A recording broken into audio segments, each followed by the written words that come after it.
ഡൽഹി ജന്തർ മന്ദറിലും രാജ്യ തലസ്ഥാനത്തിന്റെ തെരുവുകളിലും തുടർന്ന വിദ്യാർത്ഥി യുവജന പ്രക്ഷോഭം ദേശീയ തലത്തിൽ വലിയ രാഷ്ട്രീയ നയതന്ത്ര ചലനങ്ങൾ സൃഷ്ടിച്ചുകൊണ്ട് അതീവ ഗുരുതരമായ സാഹചര്യത്തിലേക്ക് വഴിമാറിയിരിക്കുകയാണ്. നീറ്റ് പരീക്ഷാ ക്രമക്കേടുകളിലും ചോദ്യപേപ്പർ ചോർച്ചയിലും ഉത്തരവാദിത്തം ഏറ്റെടുത്ത് കേന്ദ്ര വിദ്യാഭ്യാസ മന്ത്രി ധർമ്മേന്ദ്ര പ്രധാൻ അടിയന്തരമായി രാജിവെക്കണമെന്നാവശ്യപ്പെട്ട് കോക്രോച്ച് ജനതാ പാർട്ടി സ്ഥാപകൻ അഭിജിത് ദീപ്കയുടെ നേതൃത്വത്തിൽ ആരംഭിച്ച പ്രക്ഷോഭം പോലീസിന്റെ ക്രൂരമായ അടിച്ചമർത്തലുകളെയും പ്രതികൂല കാലാവസ്ഥയെയും കാറ്റിൽ പറപ്പിച്ചാണ് മുന്നോട്ട് കുതിക്കുന്നത്. പാർലമെന്റിന്റെ വർഷകാല സമ്മേളനം ആരംഭിച്ച തിങ്കളാഴ്ച സംഘടിപ്പിച്ച സൻസദ് ചലോ മാർച്ചിൽ 10,000-കണക്കിന് യുവാക്കളും വിദ്യാർത്ഥികളും അണിനിരന്നതോടെ ഡൽഹി തെരുവുകളിൽ യുദ്ധക്കളത്തിന് സമാനമായ കാഴ്ചകൾക്കാണ് സാക്ഷ്യം വഹിച്ചത്.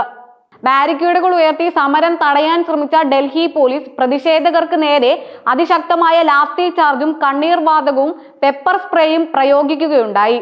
ഇതിനെ തുടർന്നുണ്ടായ രൂക്ഷമായ ഏറ്റുമുട്ടലിലും കല്ലേറിലും IPS റാങ്കിലുള്ള 5 ഉദ്യോഗസ്ഥർ ഉൾപ്പെടെ 118-ലേറെ പോലീസ് ഉദ്യോഗസ്ഥർക്ക് പരിക്കേറ്റതായി അധികൃതർ അറിയിക്കുമ്പോൾ പോലീസിന്റെ അതിക്രമത്തിൽ 130ഓളം CJP പ്രവർത്തകർക്കും സാരമായി പരിക്കേറ്റിട്ടുണ്ട്.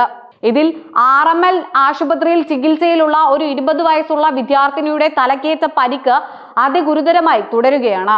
സംഘർഷ സാധ്യത കണക്കിലെടുത്ത് ജന്തർ മന്ദറിന് ചുറ്റുമുള്ള പ്രദേശങ്ങളിൽ മൊബൈൽ ഇന്റർനെറ്റ് സേവനങ്ങൾ താൽക്കാലികമായി വിച്ഛേദിക്കുകയും 70-ലധികം സമരക്കാരെ കസ്റ്റഡിയിലെടുത്ത് കേസുകളും FIRകളും രജിസ്റ്റർ ചെയ്യുകയും ചെയ്തു.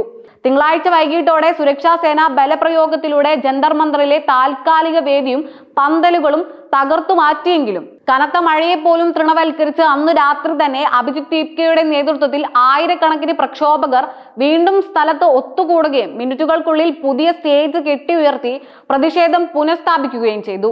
ഈ യുവജന പ്രക്ഷോഭത്തിന് വലിയ മാറ്റുകൂട്ടിക്കൊണ്ട് പ്രമുഖ പരിസ്ഥിതി പ്രവർത്തകനും വിദ്യാഭ്യാസ വിചക്ഷണനുമായ സോനം വാങ്ചുങ് നടത്തുന്ന അനിശ്ചിതകാല നിരാഹാര സമരം മൂലം അദ്ദേഹത്തിന്റെ ആരോഗ്യം വഷളായതിനെ തുടർന്ന് പോലീസ് അദ്ദേഹത്തെ നിർബന്ധപൂർവ്വം കസ്റ്റഡിയിലെടുത്ത് സഫ്ദർജംഗ് ആശുപത്രിയിലേക്ക് മാറ്റിയിരുന്നു.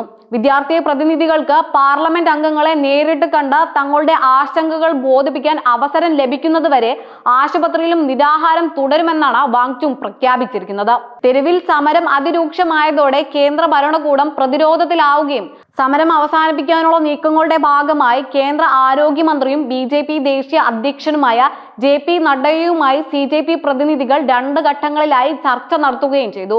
കേന്ദ്ര വിദ്യാഭ്യാസ മന്ത്രി ധർമ്മേന്ദ്ര പ്രധാനിന്റെ അടിയന്തര രാജി, കസ്റ്റഡിയിലുള്ള പ്രവർത്തകരുടെയും സോനം വാങ്ചുങ്ങിന്റെയും ഉപാധികളില്ലാത്ത മോചനം, ചോദ്യപേപ്പർ ചോർച്ചയും തട്ടിപ്പുകളും മൂലം ജീവനൊടുക്കേണ്ടി വന്ന വിദ്യാർത്ഥികളുടെ കുടുംബങ്ങൾക്ക് 1 കോടി രൂപ വീതം നഷ്ടപരിഹാരം എന്നിവ അടങ്ങുന്ന 3 പ്രധാന ആവശ്യങ്ങളാണ് CJP സർക്കാരിന് മുന്നിൽ സമർപ്പിച്ചത്. ചർച്ചകൾ സൗഹൃദപരമായിരുന്നു എന്ന് ഭരണകൂടം അവകാശപ്പെടുന്നുണ്ടെങ്കിലും ആവശ്യങ്ങൾ ഔദ്യോഗികമായി അംഗീകരിക്കുന്നതുവരെ ഒരടി പോലും പിന്നോട്ടില്ലെന്നും പാർലമെന്റ് സമ്മേളനത്തിന്റെ 2ാം ദിനമായ ചൊവ്വാഴ്ചയും പാർലമെന്റിലേക്ക് കൂടുതൽ കരുത്തോടെ മാർച്ച് സംഘടിപ്പിക്കുമെന്നും CJP നേതൃത്വം ഉറപ്പിച്ചു പറഞ്ഞു. തലസ്ഥാനത്ത് കൂടുതൽ സുരക്ഷാ സേനയെയും കവചിത വാഹനങ്ങളെയും വിന്യസിപ്പിച്ച് സർക്കാരും പോലീസും പ്രതിരോധം ശക്തമാക്കിയിരിക്കുകയാണ്.